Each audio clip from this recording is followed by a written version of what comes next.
صراط الذین انعمت علیہم، وہی صراط مستقیم جس پہ وہ لوگ چلے جن پہ تیرا انعام ہوا۔ اللہ کا انعام کن پہ ہوا ہے؟ اس کی وضاحت ایک اور آیت میں آئی ہے۔ اللہ تعالیٰ فرماتے ہیں 35 پارے میں وَمَن يُطِعِ اللَّهَ وَالرَّسُولَ فَأُولَٰئِكَ مَعَ الَّذِينَ أَنْعَمَ اللَّهُ عَلَيْهِم مِّنَ النَّبِيِّينَ وَالصِّدِّيقِينَ وَالشُّهَدَاءِ وَالصَّالِحِينَ وَحَسُنَ أُولَٰئِكَ رَفِيقًا۔ اللہ کا انعام کن پہ ہوا ہے؟ نبیوں پہ ہوا ہے، صدیقین پہ ہوا ہے، شہداء پہ ہوا ہے، صالحین پہ ہوا ہے۔ ہم دعا کرتے ہیں کہ یا اللہ ان لوگوں کے راستے پہ ہمیں چلا۔ لیکن یہاں پہ یہ وضاحت کرتا چلوں کہ کوئی نبی علیہ الصلوۃ والسلام کو چھوڑ کے کسی ایک فتوے میں کسی نیک آدمی کا فتویٰ اپنا لے اور وہ فتویٰ آپ کے خلاف ہو، وہاں پہ ولی کے راستے پہ نہیں چلا جائے گا، نبی علیہ السلام کے راستے پہ چلا جائے گا۔ اس ایسے مراد ہے کہ نیک لوگوں کا مجموعی راستہ۔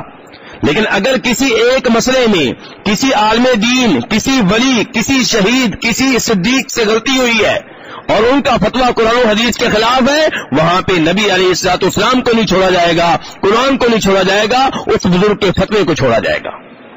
یہ بھی بہت بڑا فتنہ ہے کہ کئی لوگ اپنے بزرگوں کے فتوے لے کر نبی علیہ الصلوۃ والسلام کی حدیث کو ریجیکٹ کر دیتے ہیں۔ ہم حدیث سناتے ہیں، وہ بزرگ کو سامنے پیش کر دیتے ہیں۔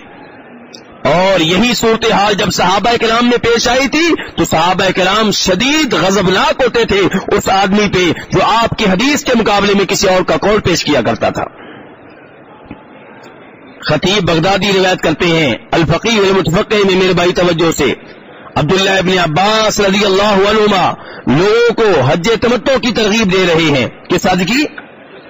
حج تمتع کیا ہوتا ہے؟ ایک ہی سفر میں پہلے آپ عمرہ کرتے ہیں، عمرہ کرنے کے بعد احرام کھول دیتے ہیں، پھر 8 ذی الحجہ کو آپ حج کی نیت کرتے ہیں، تو ایک ہی سفر میں عمرہ بھی، حج بھی، درمیان میں وقفہ اور قربانی بھی ہوگی، اسے کہتے ہیں حج تمتع۔ عبداللہ ابن عباس حج تمتع کی ترغیب دے رہے ہیں اور بتاتے ہیں کہ نبی علیہ الصلوۃ والسلام نے حج تمتع کے بارے میں رہنمائی کی ہے، حج تمتع کی ترغیب دی ہے، حج تمتع کا آرڈر دیا ہے۔ اب کیا ہوا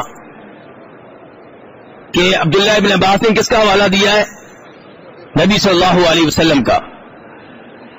تو عروہ بن زبیر تابعی ہیں، صحابی کے بیٹے ہیں، باپ بھی صحابی، ماں بھی صحابی، بھائی بھی صحابی، خود بعد میں پیدا ہوئے اس لیے خود تابعی ہیں، لیکن بہت بڑے امام ہیں۔ اور ادھر کون ہے؟ صحابی عبداللہ ابن عباس۔ عبداللہ ابن عباس مسئلہ بیان کرتے ہوئے کس کا حوالہ دے رہے ہیں؟ نبی صلی اللہ علیہ وسلم کا۔ حج تمتع کی ترغیب دی جا رہی ہے، جبکہ جناب ابو بکر اور جناب عمر جن سے ہم نبی علیہ الصلوۃ والسلام کی ذات کے بعد سب سے زیادہ محبت کرتے ہیں، جو علم میں سب سے آگے تھے، اس کے باوجود نبی نہیں تھے، وہ اپنے اپنے زمانے میں حج تمتع سے روکتے تھے۔ اس کی کچھ وجوہات تھیں، یہ ان کا اجتہاد تھا، یہ ان کا ذاتی موقف تھا۔ اب عبداللہ ابن عباس نبی علیہ الصلوۃ والسلام کا نام لے کر حج تمتع کی ترغیب دے رہے ہیں۔ عروہ بن زبیر کہنے لگے عبداللہ تم زیادہ علم رکھتے ہو یا ابو بکر و عمر کے پاس زیادہ علم تھا، وہ حج تمتع سے روکتے تھے، تم حج تمتع کی ترغیب دے رہے ہو۔ جب کہ عبداللہ ابن عباس نے اپنی بات کی تھی کہ اللہ کے رسول کی بات کی تھی، اللہ کے رسول کی بات کی تھی۔ عبداللہ ابن عباس شدید ناراض ہوئے، کہنے لگے کہ مجھے خطرہ ہے کہ کہیں تمہارے اوپر آسمانوں سے پتھروں کی بارش نازل نہ ہو جائے، میں تمہیں اللہ کے رسول علیہ الصلوۃ والسلام کی حدیث سنا رہا ہوں، تم اس کے مقابلے میں ابو بکر و عمر کا قول پیش کر رہے ہو۔